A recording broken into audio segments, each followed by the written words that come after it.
Hey, so I want to start off with a real quick story about an experience I had with a restaurant a little earlier this week. Didn't feel like cooking, found a place on Uber Eats that I had been meaning to try, but I just haven't had the time. And I ordered what I had to order, and it said about 15-25 minutes. So I called about 5 minutes later, realizing that I made a mistake, found the phone number of the place, spoke to the owner, and not only had he gone through the trouble of changing my order around the way that I liked it and didn't charge me, but then he started to talk to me about how I'm doing during the pandemic, and I asked him how business was doing. Truthfully, it's a bit of a struggle, but he's just blessed, he says, to be able to pay his employees. And we hung up. Of course, not before I told him and assured him that I would be visiting the place in person once everything opens back up normal. And so Uber Eats drops it off at my doorstep. I open it up. Not only is my food there just the way that I wanted it, but he also put in some samples of other things on the menu, along with a handwritten note that said, "Thank you for your business.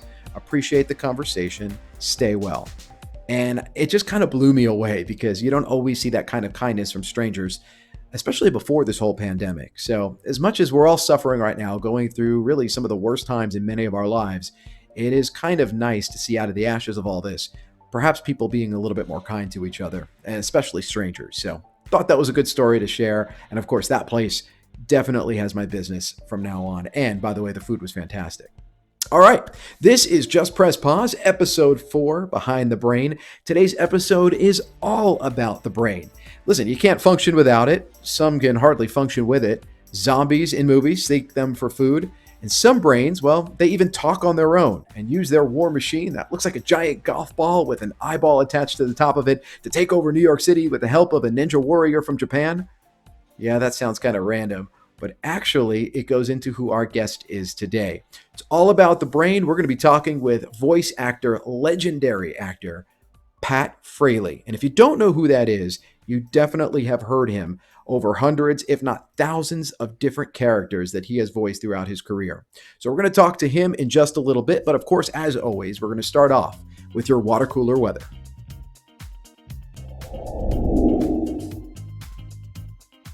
Well, today's water cooler weather is a little less of a lesson and more of a discussion. And by the way, if you're watching on YouTube, I'll throw the links up at the end. If you're just listening, well, the links will be up on all my social media pages at Andrew Kozak TV. So, of course, today we're talking about weather and your brain. Ties in nicely with our guest. That'll be up here in a couple of minutes.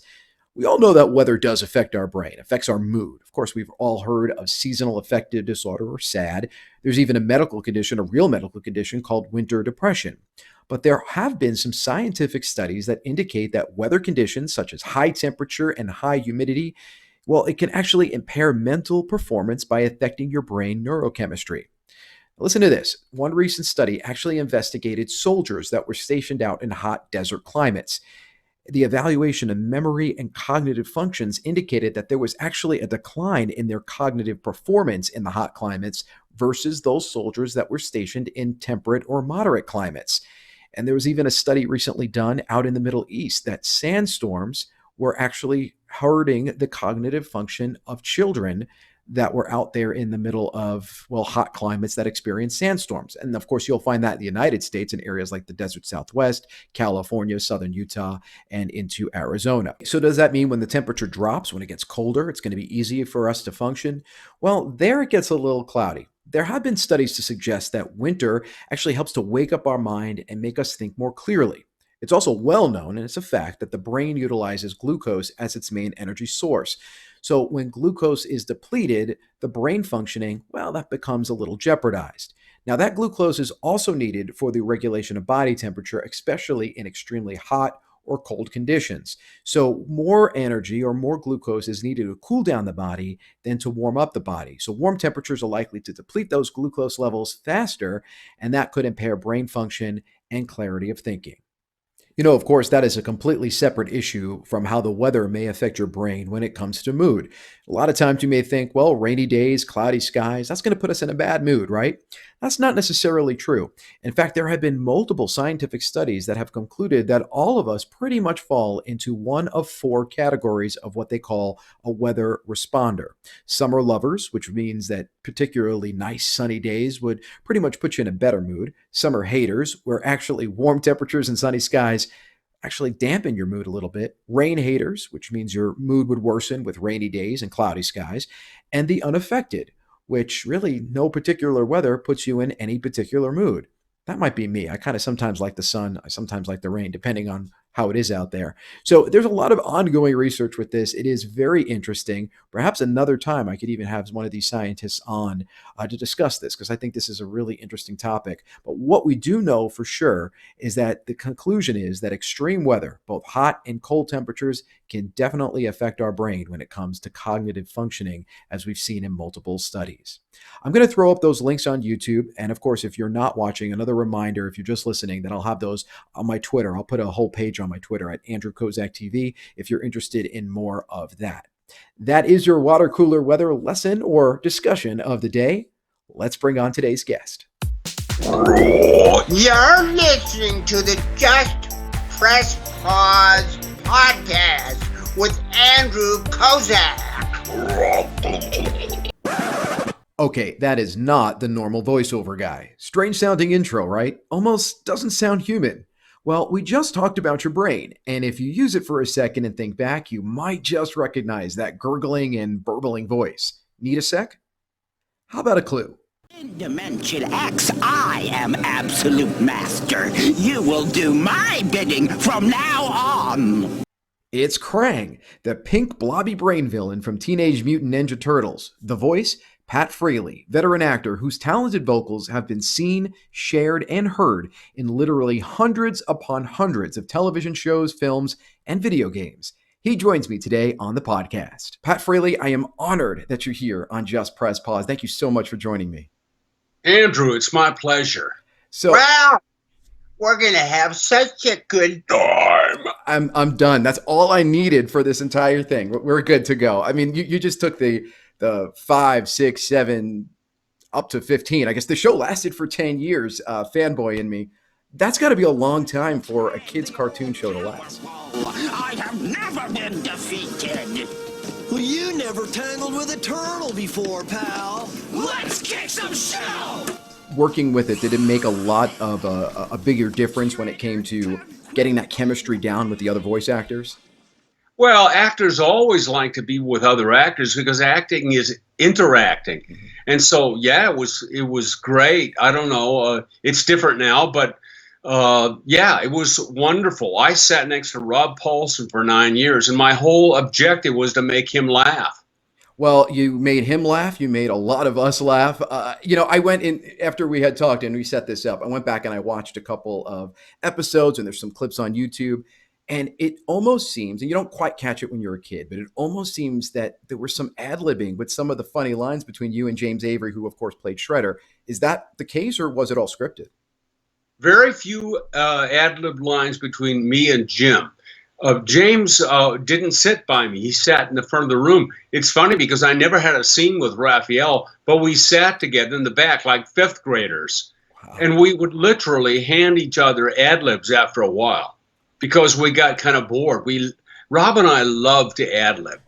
And it was almost like union arbitration after the first year. The first year, we got to do anything. But then they realized they had a hit, or they were selling a lot of toys, as it turns out. And so it was like union arbitration. We'd give an ad-lib, and they go, no, keep sticking to the script. Oh, please, The writing got better, but there's one fast story I'd like to tell you. Once I had a line like, how would you like to be boiled in oil? And Rob handed me an ad-lib and said, go ahead, do it. And so I did it, and they took it. And here's the ad-lib that he handed me. Yeah. How would you like to be boiled in oil with just a touch of cilantro? I remember that. I knew you were going to say cilantro. I was just thinking, what is the next line? First I intend to slice and dice, then parboil and fricassee them with just a touch of cilantro. So how did the producers or the directors, how did they kind of react to that? They didn't care. I think it was the first year. We got away with murder. We rarely, Rob and I did 65 episodes of Bobby's World together and commercials and stuff. We always ad-libbed. It's always been our deal. So it was kind of a natural thing for you to kind of get in and work together that way. Yeah, I remember Frank Welker laughing because they got our characters confused, Meeker and Smurd on Bobby's World. Hmm. And so I found that out, and I was writing his ad libs, and I thought, I better send him his ad libs. And so I passed on a note through all the cast, which was Howie and Gail Mathias, Tino and Son, all these wonderful actors.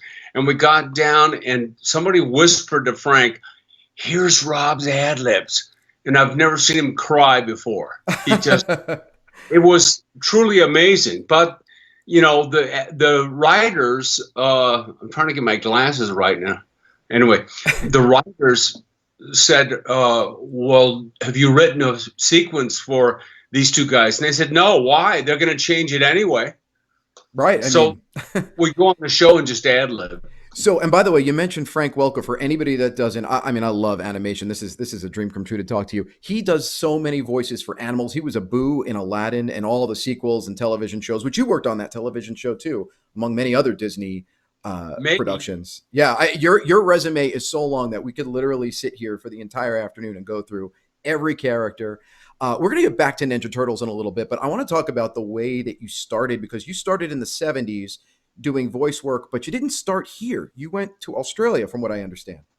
Yeah, I went over to Australia. I emigrated, as we had to do in those days, and I was doing Shakespeare. And someone called the theater and said, "We need a Jimmy Cagney accent."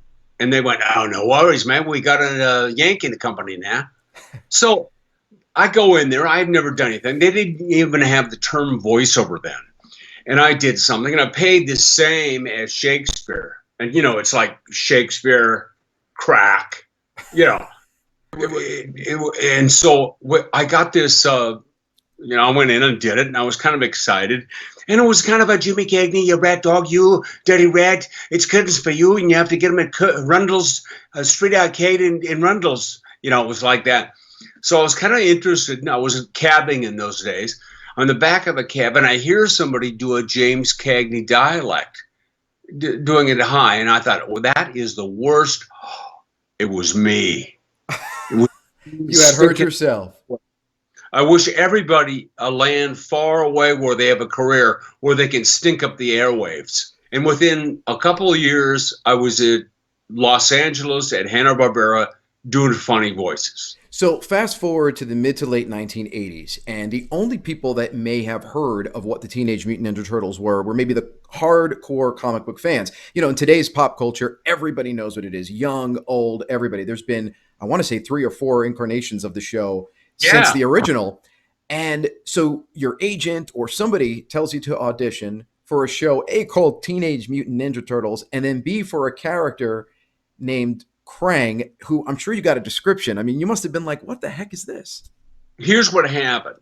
The director, Stu Rosen, got fired. He cast himself in 4 parts, big ones, and did the pilot on the weekend. It made Fred Wolf mad.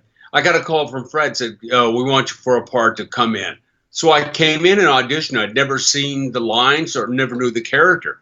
And I read this description, Teenage Mutant Ninja Turtles. I thought, well, that's a stupid title. It'll never work.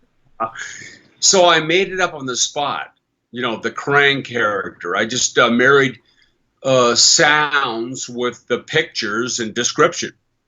As an adult now, looking back and watching, I hear a couple of different, I hear the high pitches, I hear the low pitches. You added the burp in. Well, I tell you, I didn't have a Krang in my pocket. I would have used it, but it was like a chortling, bubbling blob of a brain, but funny. So I went through my 6 elements of a character voice, which I had created in Australia, which is really I'm not historical for much, but I was the first to deconstruct the character voice. So pitch characteristic, tempo, rhythm, placement, mouth work. And what I came up with based on the picture and also what I brought to the party was this. And with bubbling, burbling sounds. And of course, I knew I couldn't go between lines. They'd cut them. So I needed to do my, trick I learned in the 4th grade at research. And that was talking backwards. And it came from me getting mad at my boys. So Renee and I had 4 boys in 5 years. And so they were all over the place. And when I get mad at them, I go, now, Pappy, don't you, oh. And I get heartburn. So I thought, well, let's fake heartburn. And so that's when he would get upset. That's what he'd do. Now, if you scrape off all that, first of all, do it with Krang, one line. This is what I get for surrounding myself with idiots. Well, it said funny at the end. So I thought, well, underneath all this, I can get away with murder. I'll do a long-suffering Jewish mother. So when you scrape everything off, you get, this is what I get for surrounding myself with idiots. The producers weren't necessarily looking for that in the beginning, but that's what you brought to the table. No, they didn't. You know, like most casting people, they don't know what they want. Yeah. So you give them a serving suggestion and they go for it. And usually they go, yeah, good. What else do you got? Like we're stunt people, you know. Yeah. And so, but in this one, they seem to like it. I worked with Fred Wolf before in a movie. And so that's how I got the role. The molecular amplification circuit works. This guy's getting too big for his britches. Now, wretched reptiles, you will face the wrath of Krang. I specifically remember when I was a kid, there was one line that cracked me up as a kid, cracked me up as an adult, where one of the episodes, Shredder's saying, "Krang, are you there, Krang?" And you said, "Where else would I be? Out nightclubbing?" And it was just one of those funny. Do you remember saying that? Krang, are you there? Where else would I be? Out night clubbing? I'm 10 miles beneath the surface of the earth. You know what, Andrew? You've probably seen more of the 200 episodes that I did than me. I've seen maybe 4 or 5. You know, I was busy doing them, and I never watched my own work much after I got going. It sounds like either an ad lib or, you know, the writers got really good after 2 or 3 years. Yeah. They understood what the Turtles were up to. They understood that I was a funny villain. So I don't know, but I love it. And, you know, you were also multitasking when it came to what jobs you were doing. You weren't just doing the voice of Krang. Your voice could be found in so many different shows. You were doing, I didn't even realize you had done Tailspin, which I loved as a kid because it had almost more of an adult type of theme. Well, first of all, Tailspin had a budget, so we had guests. Mm-hmm. But Teenage Mutant Ninja Turtles, I did Bird Thompson, go, and Baxter the Fly Guy. Yep. And Casey Jones. We had to work fast. We'd get to the studio, they'd give us a picture of, say, a Casey Jones, a guy in a hockey mask. And I go, well, what do I do with this? And they go, well, just do a young Clint Eastwood. What I want to know is, when do we get to break something? I like this boy's attitude. Hello, Violator. See, now as a kid, I would never have put those together. Now that you say Clint Eastwood, now it makes perfect sense where you got that voice from. Yeah, well, things were softer in the early 80s than they are now. So Casey's tougher because he's followed culture. Right. But then things were a little bit softer, a little sillier as we went. And but to answer your question, I don't know where it comes from. It comes from references. For example, Slash, who was a turtle, and he was crazy, and he had big splayed teeth. And so when I saw the picture, I thought, well, he's got to have splayed teeth, so I'll talk like this. Then I thought, well, he's got to be crazy. Well, Kirk Douglas. Oh, Bert, he used to talk like that. I can't do it. I can't. So I just added the teeth, and we got Slash. You know, I remember my favorites like Ray Fillet, which was my favorite because it was my really bad Brando. So I talk like this, and I gotta go, you know. It was so laid back and stupid. Krang was such a dynamic character, evil but funny. You actually brought him back, and in fact, you made a cameo as that character, as Krang, in a newer incarnation of the Ninja Turtles, I want to say a couple of years ago, where I guess the new universe crossed over with the old one.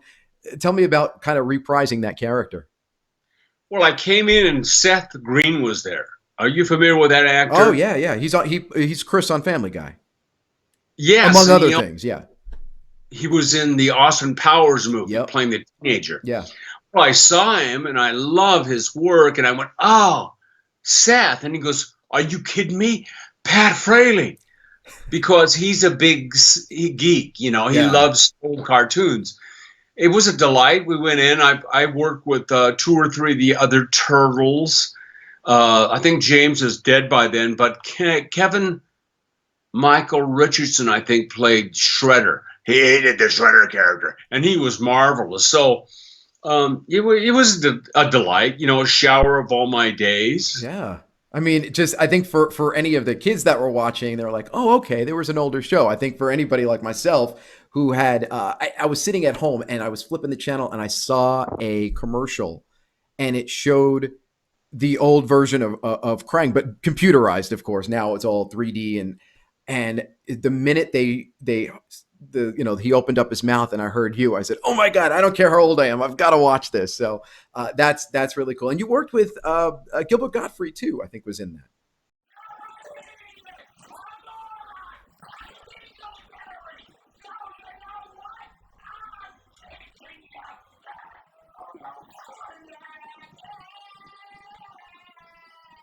My buddy Brad Garrett played Krang. He was in the live action movie, right? Yeah, Yeah. you know, Michael Bay hated my Krang, so I never did a movie. But it's gone through different eras, and it's all been based on what I did. But you know, that's kind of an homage. You know, when you think about Mel Blanc, he did Daffy Duck, and maybe there's been 4 or 5 people that did it since he died. And I always just think it's an homage because you can't copyright a voice, or no one has. But it's fun to hear other people do it. Absolutely. So you've done film, you've done, of course, animation and television. You've done some live action as well. What do you prefer? And video games too.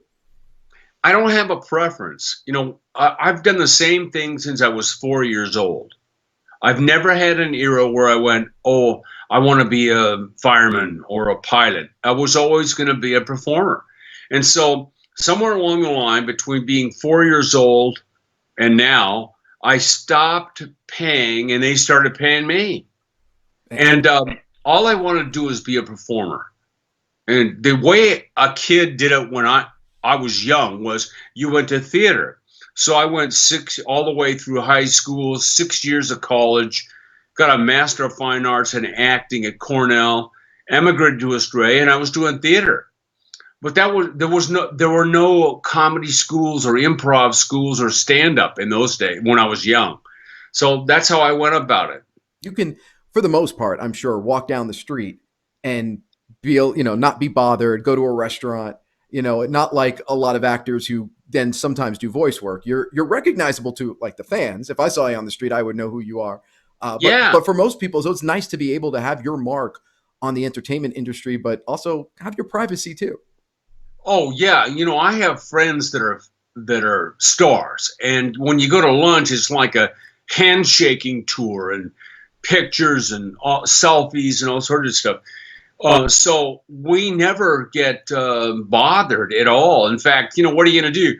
The only thing you don't get is a good table by the window at a restaurant. You can't go in and go, "Oh, by the way, I'm the voice of Dinky the Duck." "Oh, right this way, Monsieur Dinky.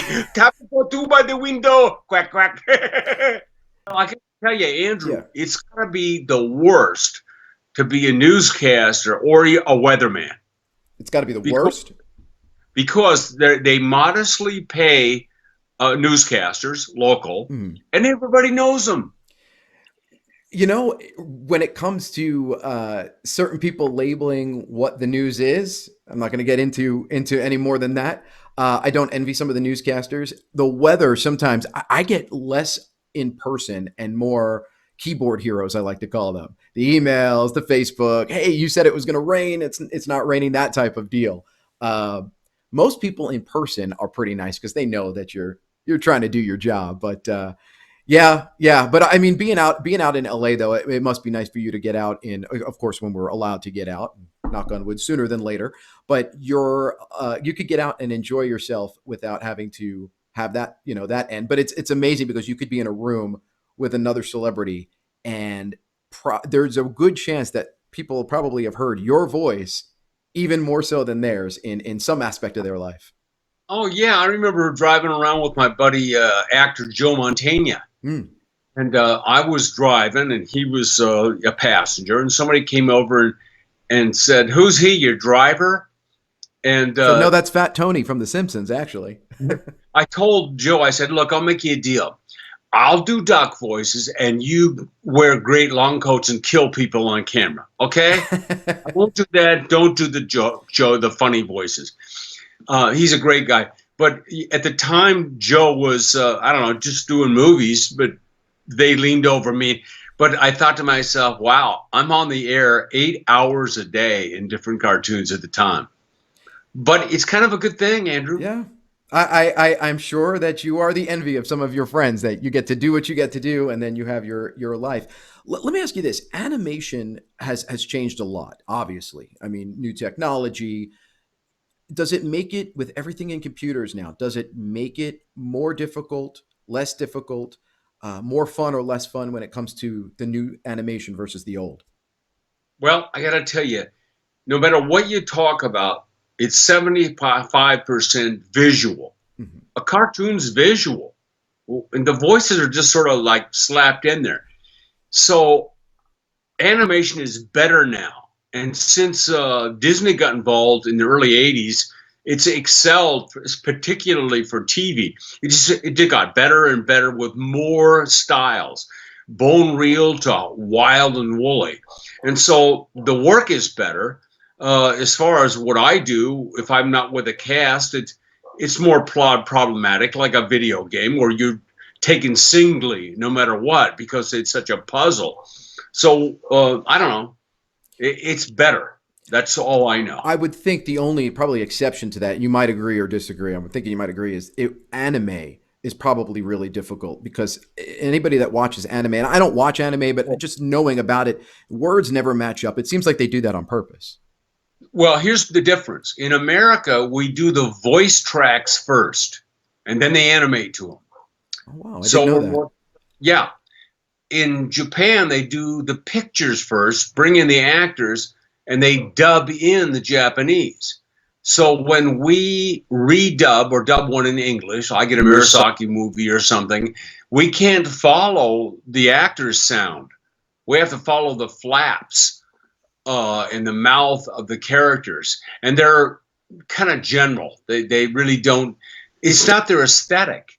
Yeah. And of course, we love things that match. They don't care. It's all about design. And it all looks, to me, it looks very much similar across all types of anime. It's almost, it feels like it's all done out of one studio where you could tell what's a Disney cartoon, Hanna-Barbera, Ninja Turtles looked a lot different than, things you would see on the Disney Channel. But there, it just all seems like a lot of it it's just that one size fits all.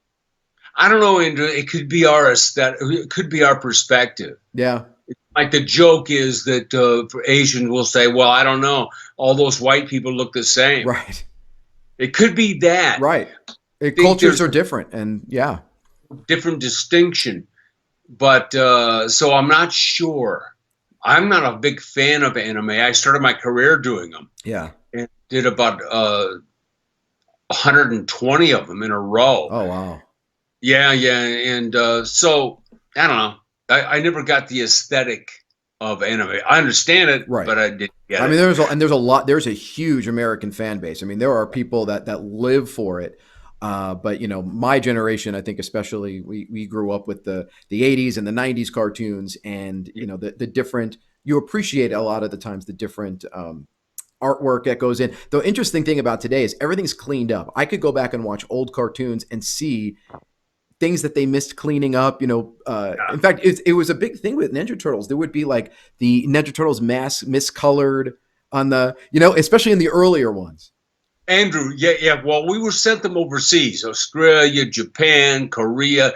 We went to any place that was cheap. And I remember once on Bobby's World, we were sending things to Korea. And we were watching some of the takes that came back of the cartoons. Now, one of the actors, while we were working, sneezed. Mhm. They went, they animated it. Oh my gosh, really? You see, when we worked at Filmation, it was the only house left in LA or in the country that did everything there. So, but all the other houses, we had to have numbers on our lines for everything, because that's how they animated. They knew that line was number one, and they had to animate that line. Is everything kind of streamlined today across the board? Well, are we talking about everything or animation? Animation, voicing. Animation, I didn't do early in my career in Australia. They had no animation. Right. I did that about 79. I started at Hanna-Barbera. At that point, they did number the lines. We had cheap mics. The whole cast was there. And it's remained the same for years. The difference was when we first started, we'd do a table round read, then we'd record. Later, we didn't have a rehearsal. We got our scripts in advance, and we had more takes. But it all took under 4 hours to do a cartoon show. Oh, you don't think about that, but I guess with especially so many of those syndicated cartoons with so many episodes, you can't take a week like you would for a sitcom or. No, Yeah. Not like Simpsons or some of the other luminary shows. We had to go in there and get it finished in 4 hours. With Mike Judd and some of the King of the Hill stuff that later, they do one show a week. Well, and they also have guests, usually celebrity guests too, so they have to work around schedules and. Yeah, but they would bring those people in a lot of times wild and bring them in and just record their lines. Oh, okay. See, it's another thing I didn't know. That's interesting too. Yeah, but somebody would dummy in the lines and then they'd replace them. Okay, so you have been teaching for a long time as well, and you have a website up. Tell me a little bit about that, because I think what you're doing is fascinating. Well, I started teaching when I was 4. I was the guy that loved to shoot playing Army. They'd shoot me out of a tree, I'd fall and roll around. They go, "That's cool." I went, "Okay, here's how you do it. Arch your back, foam with the mouth, and say something like, Ach, von Lieber." Go ahead. No, do it again. I was teaching. Yeah. Kept teaching, and all through my career. And there were times I was so busy I could barely teach. Now I'm so busy teaching I can barely perform. But I have a lot of home course studies and work with people all over the world. So this whole COVID-19 thing is nothing new to me. And I'm just working on a new home course study on audiobooks, because audiobooks, when you think about it, Andrew, has not been affected. People were already geared up to record from home. People are listening to audiobooks at home. Audible is like a monopoly.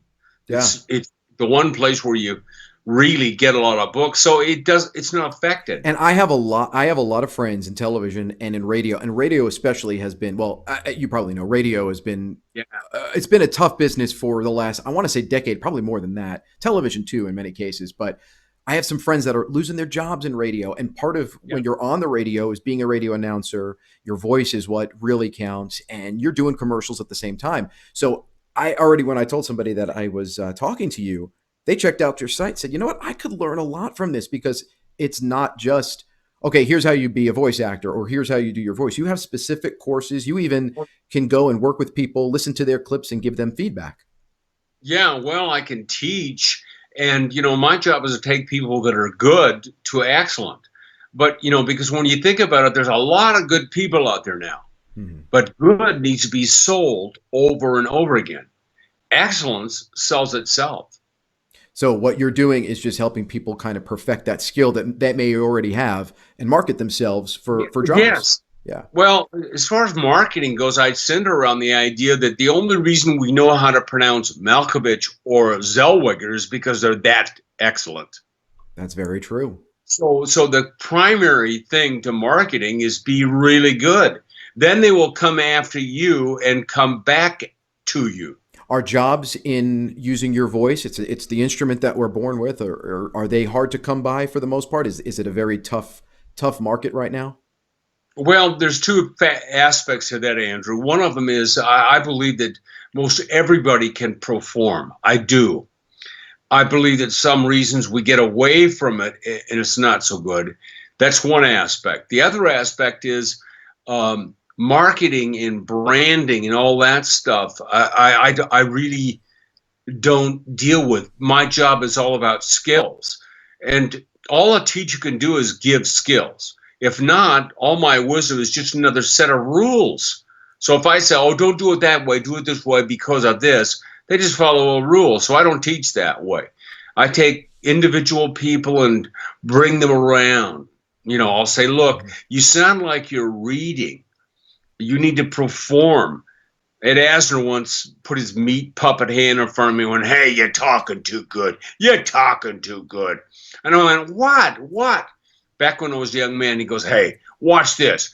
And he launched into Murder in the Cathedral by T.S. Eliot impeccably with a beautiful voice. It was like Lou Grant swallowed John Gielgud. Then he stopped and said, see, anybody can do that. Talk like people talk. Ed just had it. There was just a video, Ed in his kitchen. I don't know if you saw that. It was released recently. He was talking about, staying inside during COVID-19, and he had a really long gray beard. He's grown that horrible beard out. See, I've been one of my closest friends and mentors for 35 years. I see him a lot and present awards with him and visited him in his home and stuff. And he's an interesting guy. Yeah, I've heard a lot of stories. Pat, I'm going to go ahead and put, for anybody that's watching on YouTube, I'm going to be putting the links to your website. You also have some free videos that are very interesting from some of your voice work, and you do the Krang impression, and you kind of talk about the layering on the complexity of that character voice. So I'm going to put the links up there. And of course, if you're listening audio, go to my YouTube page, youtube.com/Andrew Kozak TV. The links will be up there as well. Pat, this is normally the time as we wrap up where I would do like a rapid fire questions with the guests. So I've got a little bit of that, but I also have some people that have some fan questions for you. Working with James Avery, the cast of The Fresh Prince of Bel-Air just released a video last week or so where they all went back and they were watching and talking about working with him. Your experience working with James, because a lot of people did not realize in the beginning that it was James Avery that was the voice of the villain Shredder. Yeah, James was a wonderful Shakespeare actor, but when he did animation and he did Hulk Hogan's Rock and Wrestling, I did with him 65 shows before we did the show. I knew he'd be a Johnny One Note. He had one thing, he was angry and he always talked like that. Well, I could go all over the place, and that's why we got the reputation of being the odd couple from outer space. Then you worked on Ninja Turtles, and you said he was in front of you. He wasn't always right next to you, or never really right next to you. But I could hear him. But you guys had it was a chemistry. It really was. I mean, it was. I think that there's always that quintessential villain. You had your He-Man, had his Skeletor, but the way that you guys worked together and you fought. A lot of times it wasn't just these are the two villains that are working together. They fought like a married couple. Save you the trouble of lugging the generator all the way back here. How very thoughtful. Perhaps I'll save you the trouble of growing old. And I intend to destroy them on national television. I won't! You will. Or I'll come looking for you in this thing. I should have known better than to listen to you. And another thing. Wait, what are you doing? Stop! Sometimes I don't know who I detest more, the turtles or you. They did fight like a married couple, and the writing was really good with Shredder and Krang.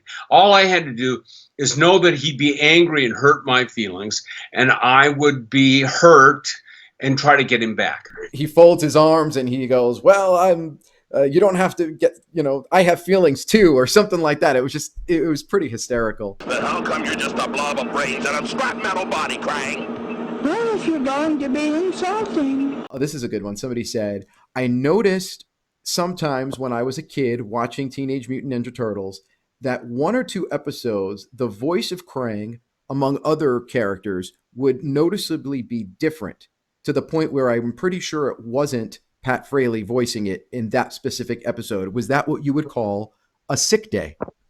That is funny. We used to go to Hawaii in February, my wife and boys, and they'd always record us wild. One year they decided, Fred said no. So Townsend Coleman, who played Michelangelo, said, "Oh, I do him." And I've teased him ever since because he did 2 or 3 shows doing Krang, and he did a really good job. But I go, "Oh, thanks. I go on vacation. You take my job. Thanks." But that happened. That's pretty funny. Shredder too. Now Shredder went through a couple of different voice actors. James Avery left, I want to say, middle toward the end of the show. Right. And then you brought in, there was a couple of other ones. Yeah, Bill Martin. Well, they were all good too. Yeah. Bill Martin's great. Kevin Michael Richardson, as I mentioned, wonderful. Yeah. Okay, another question. What is the first thing you're going to do when everything opens back up? Wow. I don't know. I have no idea. Maybe go to a restaurant. I was going to say I kind of miss that more than anything. I mean, we've all been used to kind of either the takeout or the cooking at home, but it is something I miss a lot too. Yeah, I miss it. But I have a pool here. I'm next door to some great guys. I have a convertible. I go down and check my mail. I don't do much different than I did before, but the restaurant is a big deal. It's a huge deal, and that industry it's really hurting. Are you able to do takeout? LA has the takeout just like we have here in Ohio and everywhere else. I go by KFC once in a while, but I try to not. I go to the supermarket once a week. Yeah. I don't like one. I do it, and I cook things at home. Plus, the guys this funny. They came over with a meal once, and I went, "Oh, you're like a guy's bringing the old guy a meal." Wait. You are.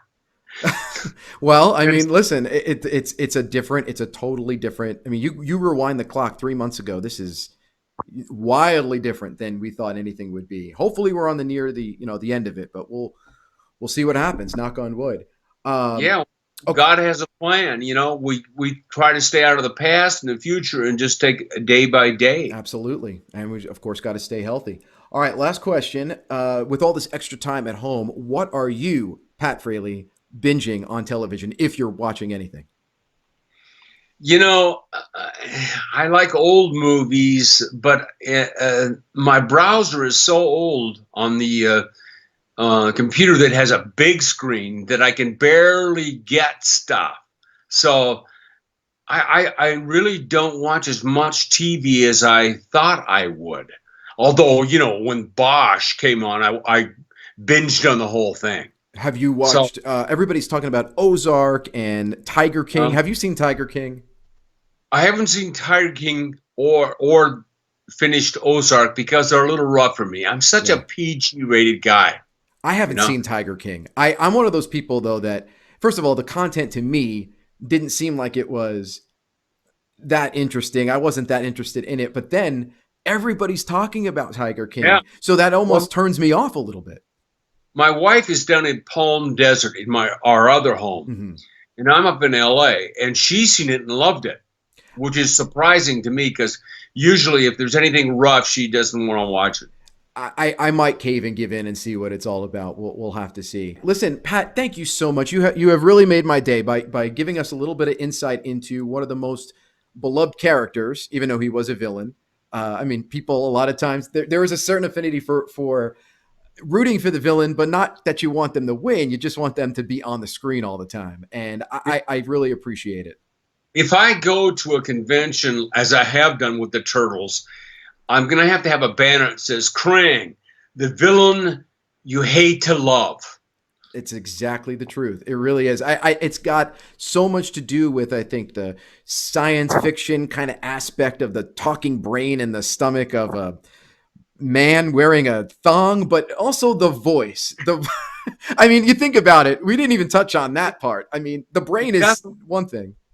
It doesn't really matter because he's a villain. Nobody wants to be a villain, no matter what. Even if they're funny, they'd rather be a turtle. Right. I mean, everybody is. Last thing, which is your favorite turtle?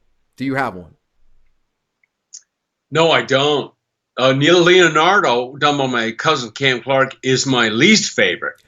because they gave him nothing but, hey, settle down, guys. Let's have a plan. Right. He had the worst lines ever. But I love Townsend doing Michelangelo. I love Barry Gordon doing Donatello. And, of course, I love Rob Paulsen. But I just love Rob Paulsen. Yeah, he's been in so many. And he was actually in the newer incarnation. Yes, he played what, Donatello? I think he played one of the other ones. I also remember his voice. This is how I remember his voice from the Honda commercials. He used to play Mr.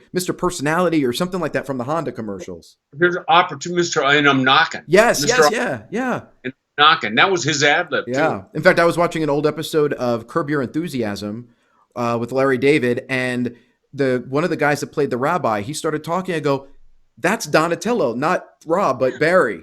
He played a rabbi on Curb Your Enthusiasm, but just the way he started talking, I'm like, that's Donatello right there. Right. So, Well, it was cast well. That was Yeah. one thing. Those turtles, even if they weren't the right age, I mean, Townsend, he was older than a teenager, but he had teenage kids, so he knew how they thought. it was, yeah. Barry is a he went to law school through the time we were recording. I mean, they all were similar to the characters they played. I wish I would have kept. I used to have the Technodrome playset. I haven't kept it. Do you know how much those things go for now on eBay? It's incredible. The only thing I have right now is, thank you to my friends Brian and Amanda. They bought me these. I don't know if you could see these up here. Yeah, I got Ninja Turtle pajama pants, which I still wear since we're home a lot of the time right now. So again, thank you so much for joining me here. I'm going to put all the links up. If people are interested, you want to visit Pat's website, it's patfraleyteaches.com, correct? No, it's patfraley.com. Oh, Pat Fraley, that's even easier. Just patfraley.com. When you get to the top, the menu, it says free. If you go there, there's a click to SoundCloud with 50 short lessons demonstrations, and then you can scroll down. There's like 20 more or something like that, all free. Okay, awesome. Well, we're going to throw it up there, and maybe we'll get some people to take some lessons from the one and the only Pat Fraley. Pat, thanks so much for joining me. Thanks, Andrew. That's a wrap on episode 4. Thank you to the great Pat Fraley for joining me on the podcast. Remember to check out his website at patfraley.com. Hey, these video podcasts are always free and available on my YouTube channel at youtube.com/AndrewKozakTV.